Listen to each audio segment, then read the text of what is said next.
में तुम, गहरी आवाज, बैकग्राउंड में रहस्यमयी संगीत। दोस्तों, आज हम सुनेंगे इतिहास का वो पन्ना जब धरती कांप उठी थी, जब यूनान का विजेता सिकंदर भारत की धरती पर आया था और उसका सामना हुआ भारत के शेर राजा पोरस से।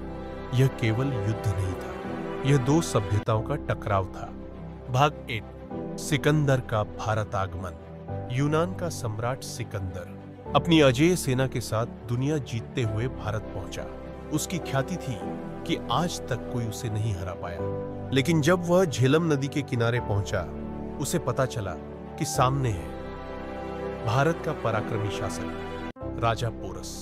पोरस अपनी ऊंची कदकाठी, विशाल हाथियों की सेना और अद्भुत साहस के लिए प्रसिद्ध थे।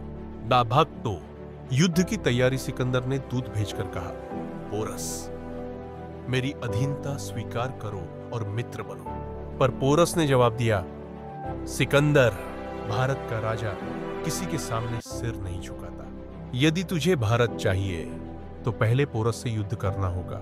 यह चुनौती सुनकर सिकंदर भड़क उठा और युद्ध का दिन तय हुआ। भाग 3, युद्ध भूमि का दृश्य। भोर का समय, आसमान में काले बादल, धरती कांप रही थी। एक ओर सिकंदर की सुव्यवस्थित सेना, पैदल सैनिक, घुड़सवार और प्रशिक्षित तीरंदाज। दूसरी ओर राजा पोरस की सेना, युद्ध हाथी, वीर योद्धा और अदम्य आत्मविश्वास। दोनों सेनाएं आमने सामने खड़ी थी, मानो खुद प्रकृति भी इस महासंग्राम की साक्षी हो। भाग 4, भीषण युद्ध शुरू हुआ। तलवारें टकराईं, तीरों की बारिश हुई, हाथियों की गर्जना से मैदान गूंज उठा। पोरस स्वयं अपने विशाल हाथी पर सवार होकर रणभूमि में उतरा। उनकी उपस्थिति मात्र से सैनिकों का मनोबल दोगुना हो गया। सिकंदर ने अपनी चतुराई से पोरस की सेना को तोड़ने की कोशिश की, परंतु पोरस के हाथियों ने ग्रीक सेना को रौंदना शुरू कर दिया। घंटों तक युद्ध चलता रहा। कभी सिकंदर आगे बढ़ता, कभी पोरस की वीरता उसे पीछे धकेल देती।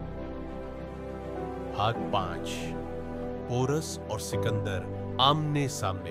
अंततः रणभूमि के बीच सिकंदर और पोरस आमने सामने आए। सिकंदर ने सोचा सामने का योद्धा हार मान लेगा, पर पोरस ने गर्व से कहा, सिकंदर, यह भारत है, यहां राजा बंदी नहीं बनाए जाते।